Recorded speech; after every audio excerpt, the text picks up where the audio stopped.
happening, people? Welcome back to the Spurs Chat podcast. It's Harry Scarfe here talking to you, and here is your match preview for that second leg in Europa League up against Frankfurt, where Spurs got a real task on their hands. Please stay tuned to the end. A reminder, this is available on all major podcast platforms, so please, if you're listening there, do drop us a follow and a 5-star review. If you're listening live on YouTube, please do smash that subscribe button, leave a like, and do get involved. Let's go through it. Let's start with both teams' form.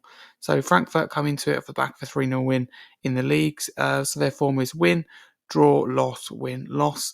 And for us, it's a loss, draw, win, loss, loss. So we're all mixed there. Both teams, that's all competitions. This is a Thursday, 17th of April kickoff, 8 p.m. Europa League quarter-final second leg. The referee is Italian, Davide Massa, and it's available TNT Sports 3 or Discovery Plus, played at the Scarfe Bank Park, so that's the Frankfurt Stadium.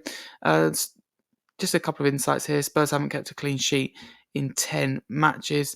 I did say this in the first leg. Top scorers in the Europa League for us is Son with 3 goals, and them is Ikean with 4 goals.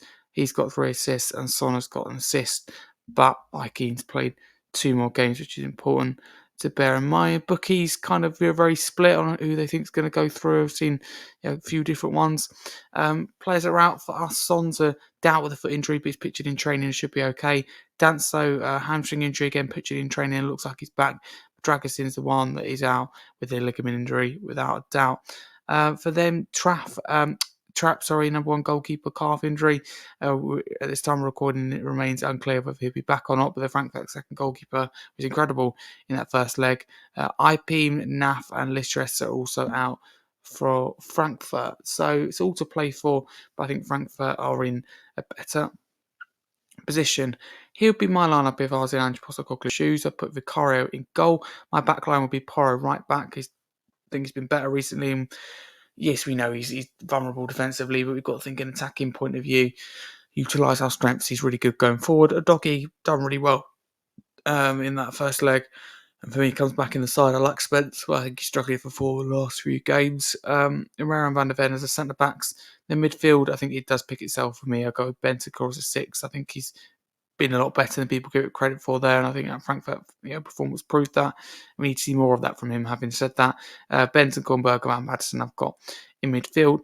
Forward line, I think there's going to be a lot of split among the Spurs fan base on this, and I think there'll be doubts creeping into Postecoglou's mind.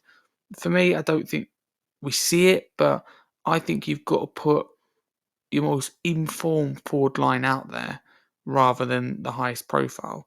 So I've gone with, on here, Son, Richarlison and Odobert. So Son on the left, Richarlison down the middle and Odobert on the right. My reason behind it, I'm a big fan of Johnson, but I think that it does go quiet in games, but it doesn't matter because he has the impact. And I think off the bench, that is quite a good weapon to use.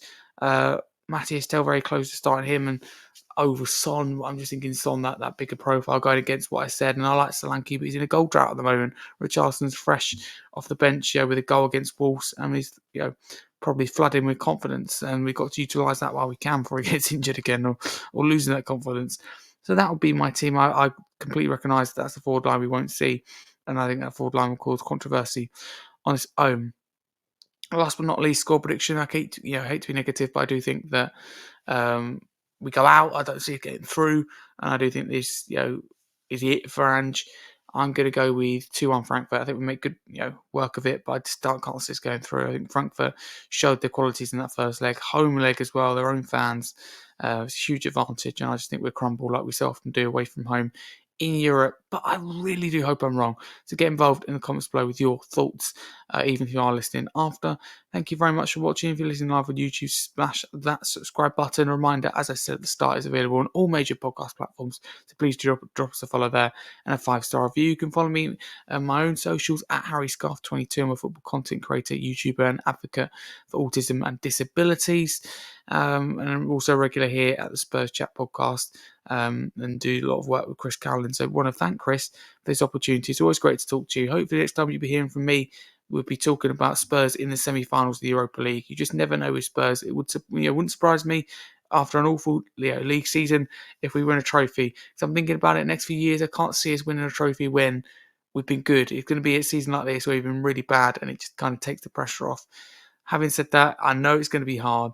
I just want us to get through to semi-final because we're only 2 or 3 games away from Bilbao. Up the Spurs. Let's save our season.